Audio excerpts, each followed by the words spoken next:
So the year 2025 goes to an end, and we should look into the future. The end of the year is always the time where we look into the future and what will happen in like 5 to 10 years. And I think in 5 years, there's 2030 coming up. And yeah, I want to look at what your strategic success factors will be in MedTech. And I think it's going to be sustainability. I'm Lucas Yanigonda, and I have helped over 30 MedTech companies to be more sustainable with plastics. And let's get right into the topic and what we're going to discuss today. So first, we're going to talk about the Sustainability Trinity and what really the 3 key factors are that we need to align in sustainability in order to get ahead. Then we're going to talk about the sustainability trend in medical technology up until now and how this is going to continue and what is going to influence this trend and why it really is going to be the key trend that you have to be looking out for 2030. Then we're going to talk about how to actually start tackling these problems with holistic plastic selection and why every MedTech company should have a holistic plastic selection process. And then in the end, we're going to look at some challenges and how we're going to tackle them in the end. So, Sustainability Trinity. Most people think sustainability equals ecology, but that is simply not the case. Sustainability is ecology, economy, and social aspects combined, and only then it can be called sustainability. Everything else is just ecology. And do not get me wrong, ecology is a front where we're not doing too good at the moment, and this is where we need to catch up. But sustainability cannot only be ecology, it needs to have the economy in mind and also the social aspects. And only then we can call it true sustainability. And if we translate that into medical technology, that means it's good for the planet, it's good for our pockets, and it's good for the patients. And only if we have all 3 of them, then it really, really works. And if you put it like that, sustainability sounds like a very good strategy for the future. So, how do we know that this is really a trend? So what we can do is we can look at the biggest MedTech companies on the world. So these are the 100 biggest companies that have committed to the Science-Based Target Initiative. And I think a lot of people think that sustainability currently is kind of a bump due to the whole, let's say, US politics and Trump administration. I think those people really have a hard time distinguishing between weather and climate, because currently the weather may not be as good for sustainability, but the climate overall is very, very favorable for ecology. Because last year, this time I did the check and it was 39 companies. 10 companies have committed or get verified targets in this year. So today it's 49 companies, at least around 50%, half of the biggest 100 MedTech companies have committed to climate action. And that means that those companies combined, they have 340 billion turnover in total together. And then this is roughly, depending on what estimations you use for the MedTech market overall, this is 55 to 60% of the MedTech market. So, MedTech overall is shifting towards more sustainability, more ecology. This is also what we see when we look onto what new devices are coming out. So there are lots of new devices coming out, not all in this year, but especially this is the BioVent circuit that we just launched together with Galmed on the Medica. We have recycling otoscope tips. We have IVD diagnostics tips made from mass balanced materials with endoscopes out of bio-based mass balanced materials, injector pens, hybrid use devices. So lots of new medical devices are coming out, although not as many as I would like to see, but there are lots of devices coming out and we see a lot of interest in those devices. Then we also have a lot of recycling initiatives. As I already said in past videos, medical device, or I'd say healthcare, hospitals see recycling as a key to their sustainability. Waste is what they think about when they hear sustainability and not the CO2 footprint of the devices. They think about the medical waste and they care about the medical waste. So we have a bunch of take-back programs from Johnson & Johnson, Boston Scientific, Ambu. They all have take-back programs in some extent.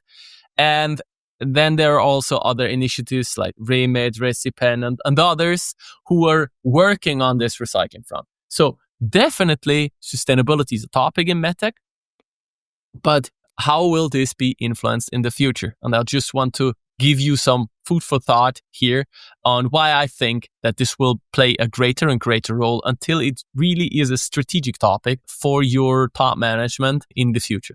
So tenders, especially in the UK or in the Nordics, will place a higher emphasis on sustainability. So that is what we already see with the NHS in the UK or in the Nordics.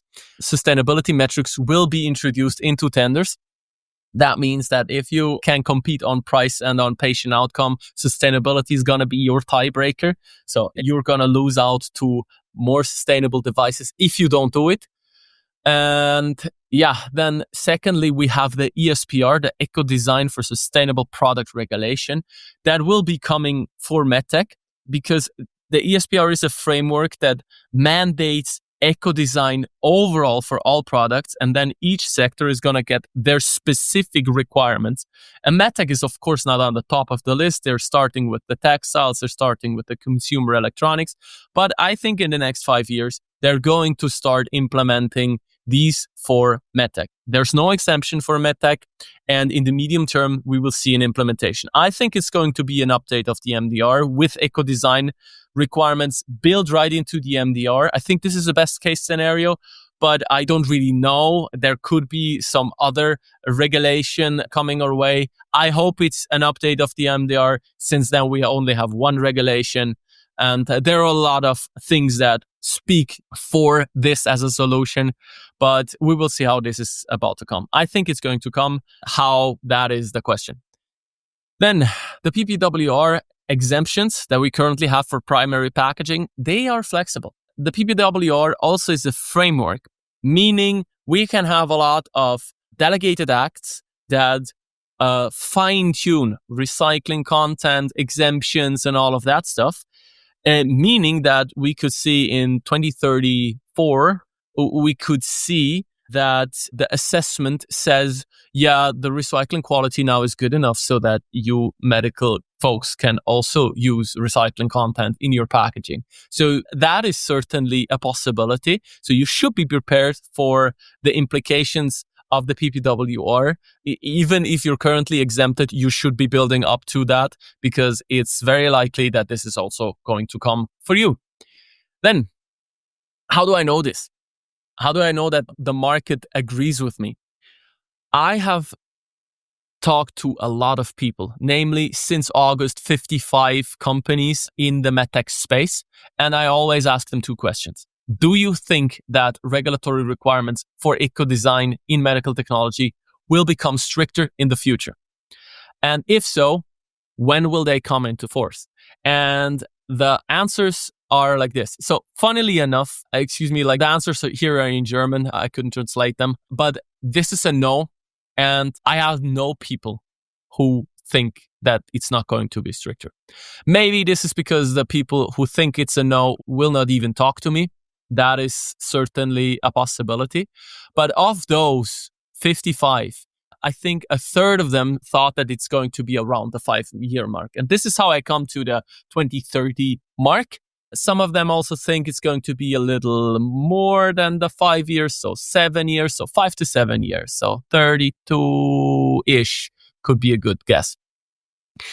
Some of them think it's going to get earlier, although not only 5%, and some of them think that it's going to be 10 years or longer, and some of them just don't know and say, like a fourth doesn't know and says, I'm not quite sure. I think it's yes, but I'm not sure when.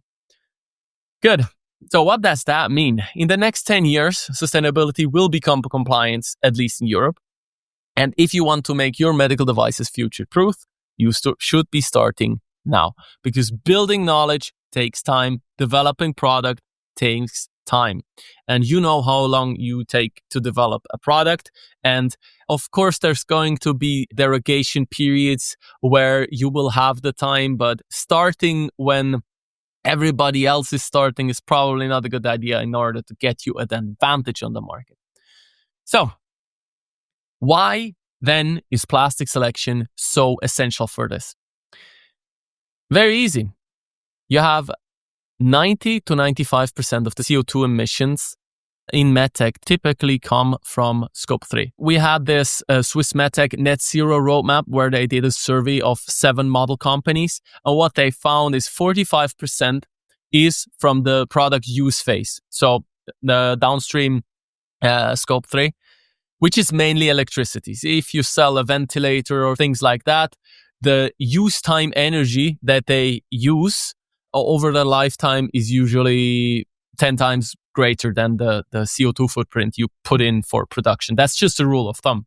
But 45% is energy that you use during the use phase.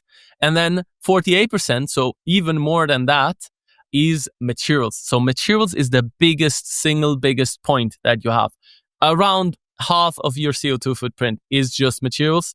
And then depending on if you use something that uses electricity, your electricity is probably the biggest point. So these are the tools that you should be going for. If you're doing consumables, if you're doing surgical devices, the materials are your biggest lever that you can pull. And the material choice not only influences the CO2 footprint, but also the cost. So it's so crucial to choose the right plastic that is cost efficient, is low in environmental footprint, but also brings you the performance that you need in order to get the patient outcome. So the holistic plastic selection is the key to your sustainability advantage. And this is why I think we need to go about selecting the right plastics. And how do we do this? How do we go about this? So this is a very, very high level overview over what I do all the day. We have this plastic selection framework, which is shaped like a funnel. You start with the requirements, then you get to the alternatives over databases, over supplier recommendations and all that stuff. Then you gather data, then you compare the data on a holistic value analysis, and then you get with that the perfect plastic selection. And not only a perfect plastic selection, but also a ranked plastic selection. So you get a ranking from your alternatives from the best to worst. And how do we really do this? And all these 4 points, they cover the requirements, and that really, really shows you how important the requirements are. You should define them clearly, and you should eliminate all the over requirements, because over requirements, any, all, and always, that really kills your CO2 footprint and your cost. That is really crucial that you never over engineer. Do not take peak because it's on the peak of the pyramid and because you know it and because you know it will work. It will work is not good enough. It will work, but it will just work.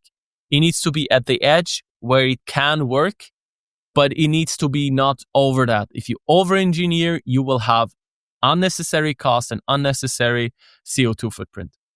You should also involve all the stakeholders. And with that, I mean not only product management and procurement and all that stuff inside your company.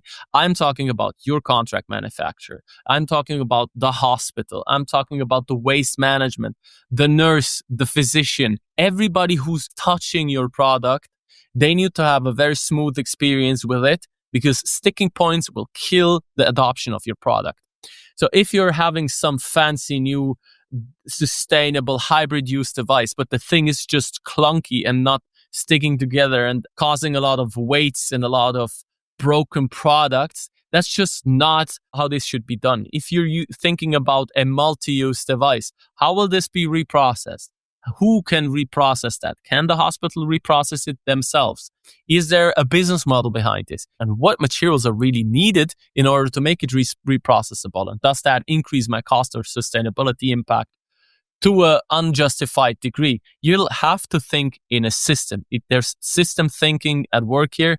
And it's also crucial that you take into consideration the entire life cycle of your product.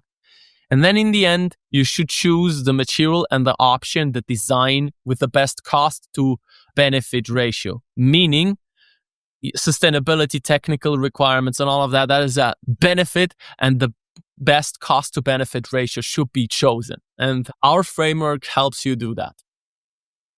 Now, that sounds all good, but we have a lot of challenges, and I don't want to throw them under the table and not mention them, because I think we should tackle these challenges and be optimistic despite all the challenges. The biggest challenges, I think, in MedTech are the mindset, or organizational, let's say, conservatism that is there, the resistance to change that MedTech has, because we've always done it like this, we've never done it like this, and we've always used this material. Those are the things that we hear a lot. This is not for MedTech. We're going to get the exemptions. Like the mindset of people just thinking that sustainability is not a topic for them. That is, I think, the biggest inhibitor here. Some of the change resistance is really founded in the regulatory structure that we have. Change is pain. There is a lot of documentation. There is a lot of rework necessary if you change a material, if you change a design. So therefore, I think for new product developments, this is crucial to implement. If you do a new product, you need to implement it. I know that changing an existing product to another material is a huge challenge. And I admit that this is the case. So here you might have a point when you're change resistant, but for new products, it really needs to be implemented and there's no excuse for that. Then the third thing I also see is the strategic rollout. There are many, many companies who are like, yeah, we have sustainability in our DNA and sustainability is super important for us, and all these cool slogans on the websites and with the sustainability ESG sites they have. And then if you talk to a procurement person at their company and tell them, hey, we have this new sustainable product, saves a lot of CO2, but it costs 2% more. And they're like, yeah, I think this is a really cool idea. I think we should do it. But all my incentives say I shouldn't because I only have cost goals. So they have no kind of CO2 pricing or some kind of premium they're able to pay for sustainable products. And that is just not broken down, not diffused down towards the lowest organizational level. So the rubber doesn't hit the road on the fancy, strategic, motivational speeches. It just doesn't hit the road. And I think MedTech has a lot of work to do in their own organizations in order to really diffuse it down to the lowest level. And then, medical waste, it's a horrible stakeholder chaos. So you have a lot of medical device manufacturers, and then you have the hospitals, you have the waste management, so recyclers, and then the transportation, the special transport organizations, and you need all of them to come together and work together in order to make this a scalable system, which involves a lot of diplomacy and politics. And that is really difficult to do. It's not that people are not walking the walk, but it's going to be difficult and it's going to be a drag in order to get there. Then, let's not forget about the technical challenges. The quality of recycled plastics currently, or at least mechanical recycling, is not where it should be for medical technology. There are some mechanical recycled grades that you can use for medical technology in low-risk devices, but this is not generally applicable. So medical grades from mechanical recycling are unheard of. I don't know if they're impossible to do, but currently they're not. Redesigning and process adjustments do take time. They cost a lot. It's difficult to do. So we should get after it and we should put our brain power to that. But then if you have a new device, you need to do biological and clinical testing, and this is expensive. So there are a lot of challenges in switching from a fossil-based to a bio-based or to a recycled grade, just because of the technical issues, the difficulties of developing all of that, and the cost associated with it. Not only cost, but also capacity and time and people and know-how. So there are a lot of challenges. And then we have economical challenges. Drop-in solutions such as ISCC Plus certified, mass balanced, bio-based feedstock, that's just more expensive. Yeah, currently I can get like a medical grade polypropylene for €1.50 a kilo. And then I pay €1 of premium on top of that. So it's nearly like, what is it, like 75, 80% more expensive? And that's just not justifiable from a economic perspective. So either we can just like sit here and hope that recycled or sustainable grades get more economical, or we can start looking for alternatives and looking for where we over-engineered our plastics in the past. So go look for the peak applications and see if you really need the peak. And the second economic challenge, and I mentioned it multiple times until now, regulatory approvals are hell of expensive. So if you change and you want to be compliant with that, make a compliant change of material, it's just taking a lot of time and money. And the difficulty is justifying that with the strategic advantage that you're going to get from it. And therefore, it needs to be a management topic that we strategically go for more sustainable options, and we were going to invest in that in order to grab market share. In my Green Premium video, I think I debunked a little bit that you will be able to charge more for your product. I don't think so. I think you're going to get more market share from it. So, in summary, sustainability is going to be your strategic advantage in 2030, but sustainability in 2030 is not going to be unreasonably increasing the cost in order to save CO2. It's not going to be a pure marketing exercise or mandatory reporting.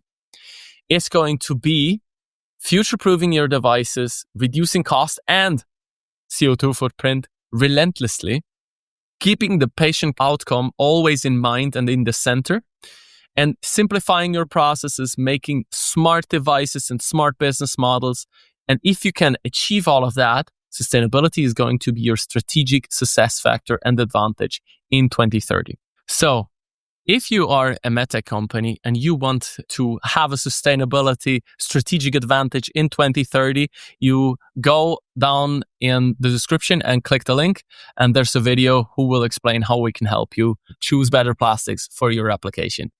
And if you like the video, like, comment, and subscribe, because then you don't miss a video and it helps me to get more traction, make more cool videos for you.